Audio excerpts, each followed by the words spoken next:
दिल्ली की राजनीति में आम आदमी पार्टी के लिए झटका काल चल रहा है। पहले केजरीवाल नीति दिल्ली राज्य सरकार को केंद्र से झटका लगा, उसके बाद अब दिल्ली नगर निगम मामले में भी आपको न्यायालय से कोई राहत नहीं मिली। वहीं बीजेपी बाजी मार गई। केजरीवाल डाल चलते हैं तो बीजेपी पात चलकर आपके सभी एजेंडे को ध्वस्त कर देती है। कोर्ट और संविधान के नाम पर राजनीति करने वाली आपको अब कोर्ट से भी झटका मिलने लगा है। अब भले ही दिल्ली में एमसीडी में आपकी सरकार हो, लेकिन उसके कामों पर बीजेपी पार्षदों की भी नजर रहेगी। कैसे, बताते हैं आपको इस रिपोर्ट में।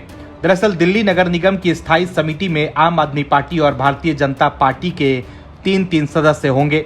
स्थायी समिति के लिए 24 फरवरी को हुए चुनाव के परिणाम की घोषणा कर दी गई है। कुछ दिन पहले दिल्ली उच्च न्यायालय ने स्थायी समिति का पुनः चुनाव कराने के महापौर शैली ओबराय के फैसले को दरकिनार कर दिया था और उन्हें चुनाव परिणाम की घोषणा करने का निर्देश दिया था। इससे पहले आम आदमी पार्टी अपने चौथे उम्मीदवार को जिताने के लिए हर तिगरम भिड़ा रही थी, लेकिन बीजेपी ने कोर्ट में आम आदमी पार्टी को एक्सपोज करके रख दिया है। दरअसल एमसीडी की एक अधिसूचना के अनुसार आपके मोहम्मद आमिल, मोहिनी और रामिंदर कौर तथा बीजेपी की कमलजीत सहरावत, गजेंद्र सिंह दराल और पंकज लूथरा ऐसे 6 पार्षद हैं जो एमसीडी की स्थायी समिति में निर्वाचित हुए हैं। वैसे तो एमसीडी में आप सत्तारूढ़ दल है, लेकिन स्थायी समिति का चुनाव परिणाम निगम के कामकाज पर असर डाल सकता है, क्योंकि सारे कार्यकारी निर्णय समिति द्वारा लिए जाते हैं और समिति में अब दोनों दलों के सामान्य सदस्य हैं। स्थायी समिति के सदस्यों का चुनाव फिर से कराने संबंधी महापौर के निर्णय को बीजेपी पार्षदों ने हाई कोर्ट में चुनौती दी थी, जिस पर हाई कोर्ट ने बीजेपी के पार्षदों के पक्ष में निर्णय दिया था। बीजेपी के पार्षदों ने आरोप लगाया था कि आम आदमी पार्टी से संबंध रखने वाली महापौर शैली ओबराय ने चुनाव परिणाम राजनीतिक रूप से प्रतिकूल पाने के बाद गलत तरीके से एक वोट को अवैध ठहरा दिया था तथा चुनाव प्रक्रिया रोक दी थी। बता दें कि एमसीडी के सदन में 24 फरवरी को तब काफी हंगामा हो गया था जब बीजेपी और आप सदस्यों ने एक दूसरे के साथ धक्का मुक्की की थी। सदन में नारे लगाए जा रहे थे कि शैली ओबराय समिति के चुनाव में एक वोट को अवैध घोषित कर दिया था, जिसके बाद बीजेपी ने मेयर शैली ओबराय के फैसले को हाई कोर्ट में चुनौती दी थी, जहां बीजेपी की जीत हुई और केजरीवाल एंड कंपनी की करारी हार। अपने आदेश में हाई कोर्ट ने विवादित वोट को बीजेपी पार्षद पंकज लूथरा के पक्ष में डाले गए वोट के रूप में लेने का निर्देश दिया था, जिसके बाद एमसीडी में बीजेपी के 3 सदस्य स्टैंडिंग कमेटी के चुनाव में जीत हासिल करने में कामयाब हुए हैं। वहीं आपकी सारिका चौधरी चुनाव हार गई है, जबकि आम आदमी पार्टी बड़ी ही चालाकी से बीजेपी के एक वोट को अवैध घोषित कर अपने चौथे उम्मीदवार को जिताने की कोशिश में लगी थी। लेकिन हाईकोर्ट ने आम आदमी पार्टी के मंसूबों पर पानी फेरते हुए बीजेपी के पक्ष में फैसला दिया। तो देखा आपने कैसे कोर्ट में आम आदमी पार्टी एक बार फिर एक्सपोज हो गई है। कांग्रेस के प्रथम परिवार के युवराज राहुल गांधी अभी अमेरिका दौरे पर हैं, लेकिन अपने अमेरिकी दौरे पर दिए गए बयान की वजह से राहुल गांधी भारत पे चर्चा के केंद्र में हैं। राहुल गांधी को भारत में लोकतंत्र खतरे में नजर आ रहा है, लेकिन अमेरिका ने साफ साफ कहा है कि भारत एक जीवंत लोकतंत्र है। जो कोई भी नई दिल्ली जाएगा वो उसे खुद देख सकता है। राहुल गांधी दिल्ली में रहकर जो नहीं देख पा रहे वो अमेरिका 7 समुद्र पार से देख रहा है। दरअसल राहुल गांधी की ये पुरानी आदत है कि वो जहां जाते हैं अपने साथ अपनी भाजपा कुंठाग्रसित राजनीति अपने साथ लेकर जाते हैं। राहुल गांधी जब अमेरिका पहुंचे तो उन्होंने ये कहा कि भारत में लोकतंत्र खतरे के कगार पर खड़ा है, जिसके बाद पहले भाजपा ने राहुल गांधी को आड़े हाथों लिया और फिर अब विदेश मंत्री एस जयशंकर ने भी राहुल गांधी पर तंज कसा है। क्या कुछ कहा एस जयशंकर ने राहुल गांधी को, बताते हैं आपको। कांग्रेस नेता राहुल गांधी द्वारा अपनी अमेरिकी यात्रा के दौरान पीएम मोदी और भाजपा के नेतृत्व वाली केंद्र सरकार की लगातार आलोचना के बीच विदेश मंत्री एस जयशंकर ने कहा कि जब कोई देश से बाहर कदम रखता है तो राष्ट्रीय हित राजनीति से ज्यादा बड़ा हो जाता है। एस जयशंकर ने प्रवासी भारतीयों से बातचीत के दौरान राहुल गांधी पर तंज कसते हुए कहा कि वो अपने बारे में बोल सकते हैं क्योंकि वो विदेश यात्रा के दौरान राजनीति में नहीं है। जयशंकर ने जोर देकर कहा कि लोकतांत्रिक संस्कृति में सामूहिक जिम्मेदारी और राष्ट्रीय हित होता है जो राजनीति से बड़ा होता है। उन्होंने कहा कि जब कोई विदेश यात्रा पर जाता है तो इन बातों को याद रखने की जरूरत होती है। जयशंकर ने कहा कि राहुल गांधी इस समय अमेरिका की यात्रा पर हैं, वहां पर वो कई कार्यक्रमों में हिस्सा ले रहे हैं और भाषण भी दे रहे हैं। राहुल गांधी ने पीएम मोदी को स्पेसिमेन बताया और विभिन्न मोर्चों पर केंद्र सरकार की नीतियों पर भी हमला किया।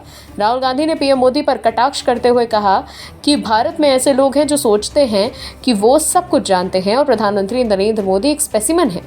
भारत में लोगों का एक समूह है जो पूरी तरह से आश्वस्त है कि वो सब कुछ जानते हैं। जयशंकर ने कहा कि आज भारतीय विदेश नीति का एक हिस्सा विदेशों में भारतीय नागरिकों के कल्याण को सुरक्षित करने पर भी केंद्रित है। उन्होंने कहा, वैश्वीकरण को ध्यान में रखते हुए ये महत्वपूर्ण है कि ऐसी प्रणालियां स्थापित की जाएं जो कठिन परिस्थितियों में जवाब देंगी।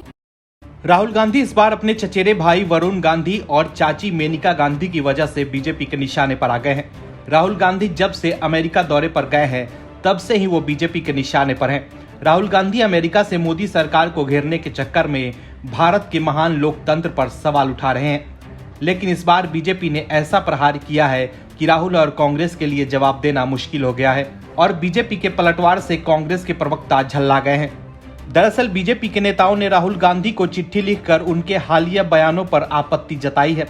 चिट्ठी लिखने वालों में कर्नल राज्यवर्धन सिंह राठौर, प्रवेश साहिब सिंह और पूनम महाजन शामिल हैं। उन्होंने राहुल गांधी के उनके अमेरिका दौरे के दौरान भारत के खिलाफ नफरत फैलाने का आरोप लगाया है। चिट्ठी में कहा गया है कि आपकी मोहब्बत की दुकान के बारे में सुनकर बहुत अच्छा लगा। सचमुच मोहब्बत में सभी को जोड़ने की भावना निहित है। इस रास्ते पर चलकर समाज और देश को और ज्यादा सशक्त बनाया जा सकता है। कांग्रेस यदि इसी पॉजिटिव सोच पर चले तो कितना बेहतर हो, लेकिन अफसोस के साथ कहना पड़ रहा है कि आपकी कथनी और करनी में बहुत अंतर है। अमेरिका में आपने इस मोहब्बत की दुकान से अपनी मातृभूमि और देश के लिए जी भर कर नफरत फैलाई है। वैसे नफरत फैलाना आपके परिवार और आपकी पार्टी के लिए कोई नई बात नहीं है। आप लोगों की तो इसमें महारत रही है। अपने ही परिवार के इतिहास के पन्ने पलटिए तो वो चीख चीख कर नफरत के किस्सों की गवाही देंगे और आपके पूरे परिवार ने नफरत का मेगा मॉल खोल रखा है। बीजेपी नेताओं ने चिट्ठी में लिखा कि बीजेपी सांसद और राहुल गांधी की चाची मेनका गांधी को 1992 में तत्कालीन प्रधानमंत्री इंदिरा गांधी ने उस समय घर से बाहर निकाल दिया जब उनकी गोद में उनका बेटा तेज बुखार से जूझ रहा था। उनकी दादी ने मेनका गांधी से किस प्रकार का मोहब्बत का व्यवहार किया था। वहीं सोनिया गांधी, राहुल गांधी और प्रियंका गांधी समेत कोई भी वरुण गांधी की शादी में शामिल नहीं हुआ, जबकि बीजेपी सांसद ने उन्हें व्यक्तिगत रूप से आमंत्रित करने के लिए उनके 10 जनपद स्थित आवास पर गए थे। हालांकि इन सब बातों को भूलकर वरुण गांधी प्रियंका गांधी की शादी में शामिल हुए थे। वहीं स्मृति ईरानी ने कहा कि जब आप मोहब्बत की बात करते हैं तो क्या इसमें सिखों की हत्या शामिल है? जब आप मोहब्बत की बात करते हैं तो क्या इसमें राजस्थान में महिलाओं का अपहरण शामिल है? जब आप मोहब्बत की बात करते हैं तो क्या इसमें हिंदू जीवन शैली की निंदा करना शामिल है? वहीं स्मृति ईरानी के बयान पर कांग्रेस प्रवक्ता सुप्रिया शिरनेत तिलमिला गई और वो वीडियो शेयर कर स्मृति ईरानी को राहुल गांधी के मोहब्बत का मतलब समझाने लगी।